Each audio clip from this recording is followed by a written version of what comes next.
छत्रपती शिवाजी महाराजांची कीर्ती थोरवती.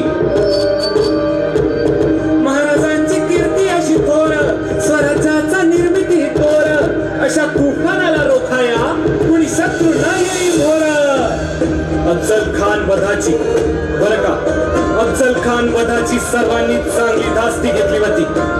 कुणीही सरदार महाराजांविरुद्ध पुढाकार घेत नव्हता.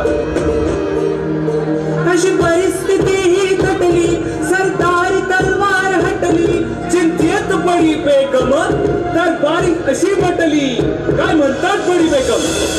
सलामत खां सिद्दी जौहर, हमने ये तय किया है कि भारी फौज, भरपूर खजाना और जबरदस्त तोपखाना तुम्हें देकर सिवा को जड़ से उखाड़ने के लिए भेज दिया जाए. जरूर. मरहबा मरहबा, सुभान अल्लाह. बडी बेगमनं चाल चालली. सिद्दी जोहरची स्तुती करून, त्याचा मान सन्मान करून, त्याला मानाची तलवार देऊन त्याला स्वराज्यावर चालतं केलं. सिद्दी थोर असा सरदार, सिद्दी थोर असा सरदार, हो बडी चोच त्याची तलवार. 40,000 सैन्य घेऊन चालून येते स्वराज्यावर. मध्यंतरी कप्पी औरंगजेबाने डाव साधला. स्वराज्याचं दुखणं पाहून शाहिस्ते खानाला 1 लाख सैन्यानिशी स्वराज्यावर चालतं केलं. ही आक्रमणाची बातमी आऊसाहेबांना हिरांमार्फत कळाली आणि आऊसाहेबांनी दरबार बोलवला. क्षत्रिय कुलावतस, सिंहासनाधीश्वर, राजाधिराज छत्रपती शिवाजी महाराज येत आहे हो.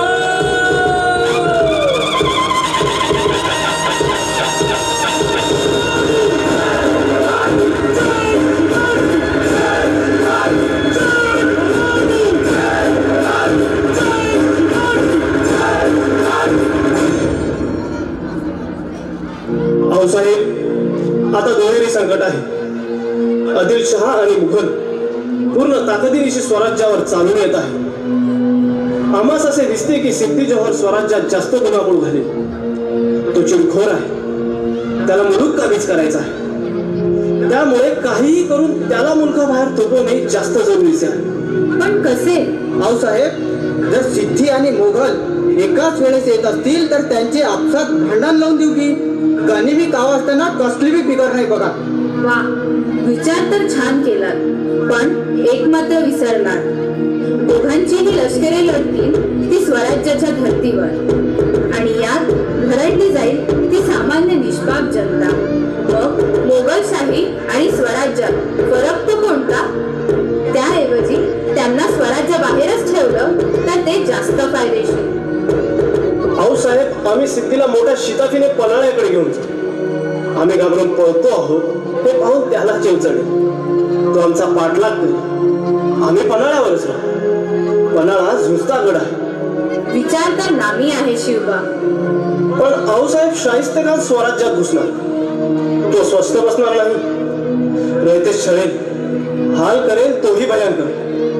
शाहिस्ते खानास आम्ही पाहून घेऊ. आऊसाहेब, आपण होय शिवबा, आम्ही शाहिस्त्यावर दबाव आणू. प्रसंग बाका आहे. दोन्हीही लष्करे दोन्हीकडे लढत ठेवू. यशस्वी भव. अशी युक्ती नामे लढविली, अशी युक्ती नामे लढविली, जिजाऊंनी पाठ राखण केली. सैन्य दलाची हालचाल झाली आणि पन्हाळ्यावर कूच त्यांनी केली आणि महाराज पन्हाळ्यावर पोहोचले. महाराजांचा अंदाज अचूक ठरला. सिद्धी स्वराज्याकडे न जाता पन्हाळ्याला वेढा घालून बसला आणि बघता बघता 3 महिने निघून गेले. जोहर साहब, आखिर कब तक हम यहाँ पर यूं ही डेरा डालकर बैठे रहेंगे? मसूद, यह सिवा के बच्चे को कभी न कभी तो बाहर आना ही होगा. आखिर यहाँ रसद रोक कर जो बैठे हैं, रसद खत्म होते ही बाहर आएगा. तब तो आमना सामना होना ही है. तब दिखाऊंगा उसे इस जौहर की शमशेर का कमाल, इंशाअल्लाह. सिद्धीचा डाव सफल ठरला. गडावरची रसद संपत आली. महाराज विचार करत होते की कदाचित पावसाच्या जोराने तरी सिद्धी वेढा हटवेल, पण तसं झालं नाही. महाराज, विशाळगडाकडे जाण्याच्या मार्गावर तशा छावण्या कमीच बघा. तो मार्ग निवडला तर तिकडे सुरव्यांचा वेढा आहेच. तो फोडला तर तर काम होतं बघा. हो, पण तोवर त्या सिद्धीला सुरत कसा ठेवायचा? गरमी काळाचा बाळकोड विसरला होय. तहाचं बोलणं करत सिद्धीला गुंतून ठेवायचं, सिद्धीच्या सैन्याला गाफील करायचं आणि मौका मिळताच विशाळगड गाठायचं. पण महाराज, तहाची बोलणी करायला कुणाला बी कसं पाठवणार? तो सिद्धी काय कोळा आहे हो? आणि आपल्याकडे थोडीच दुसरं शिवाजी राजा आहे.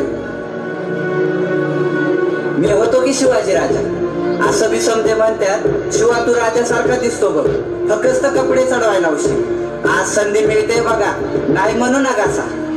अरे शिवा, तू शिवाजी होणार, पण तुला याचे परिणाम ठाऊक आहेत का? मरण मरण म्हणता सवय. अहो मरण तर कवा बी आहे की, पण शिवा काशी धोन मरे पतूर शिवाजी राजा होऊन मेलेलं कुणाच्या बी नशिबी असतं होय. अशा मावळ्यात तो शिवा, अशा मावळ्यात तो शिवा, हातचा धाडला सांगावा, डोक्यात लढविती गावा, सिद्धीला असा चकवावा. महाराजांनी सिद्धीला चकवण्यासाठी तहाचे बोलणे करायला माणूस पाठवला आणि मग शिवा काशीत शिवाजी महाराज बनला. आणि मग ठरल्याप्रमाणे तसा वेश त्यान घातला,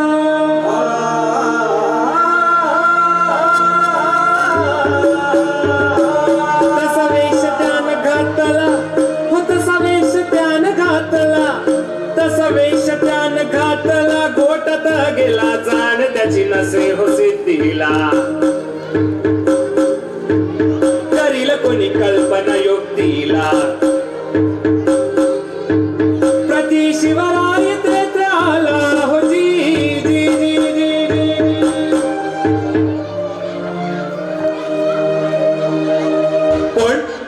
पण फजल खानानं त्याला ओळखलं आणि मग दैवान दगा तिथं दिला, दैवान दगा तिथं दिला. शिवाला त्यानं ओळखला, शिवाला त्यानं ओळखला, शिवसिद्ध असे मृत्यूला, शिवसिद्ध असे मृत्यूला. सरकन काळक डरीला, सरकन काळक डरीला, पोटात त्यानं भोसकला, पोटात त्यानं भोसकला. शिववेदनेन कनवळला, शिववेदनेन कनवळला, शिववेदनेन कनवळला. अरे हाट सिद्धी, आता कसले महाराज मिळतात तुला? आता निसटले ते. माझं काम फत्य झालंय. महाराजांच्या नावानं मरण येतंय, हेच माझं भाग्य. मुद्रा, आता शेवटचा मुद्रा. आखिर ये शिवा ऐसे वफादार आदमी लाता कहां से है? अशा या नामी आणि शूरवीराचे बलिदान हे स्वराज्य उभारणीच्या कार्यात चिरेबंद ठरलं आणि महाराज बाजीप्रभूंना घेऊन 1200 मावळ्यांनीशी 12 जुलै 1660च्या पावन रात्री विशाळगडाकडे निघाले. जोहरनं मसूदला महाराजांच्या मागं लावलं. सबंध रात्र धावून समधे मावळे थकले होते. बाजी सारी रात्र तटी चढून ऊर फाटले आमच्या मावळ्यांचे. बाजी झुंजही द्यावीच लागणार, कारण समोरही गनिम आणि पाठीमागेही गनिमच. त्यापेक्षा पाठलाग करणाऱ्या गनिमास येथेच थोपले. महाराज, निम्मे मावळे घेऊन आपण विशाळगड गाठा. हा बाजी ही खिंड इथं झुंजवत ठेवी. नाही बाजी, कसं शक्य आहे ते? या शिवाजीला आपल्या मावळ्यांपेक्षा स्वतःचा जीव का प्यारा? नाही महाराज, लाख मेलं तरी चालेल, पण लाखांचा पोशिंदा जगलाच पाहिजे महाराज. गनिम जवळ येत आहे हो. महाराज निघा, माझा ऐका. वयाच्या अधिकारानं सांगतो, तुमच्यापेक्षा मोठा आहे. फक्त एकच करा, तो दूरवरचा विशाळा गाठल्यावर तोफांचे 5 बार करा, म्हणजे आम्हाला कळेल की आमचा राजा सुखरूप पोहोचला. महाराज निघा, मी तुमच्या पाया पडतो. महाराज निघा. बाजी, तुम्ही आम्हाला जिवंत परत हवे आहात. जय भवानी, जय भवानी.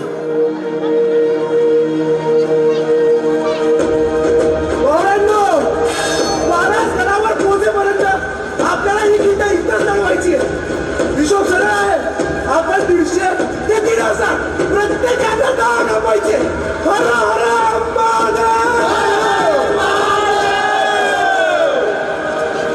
गर्जना भयंकर केली, गर्जना भयंकर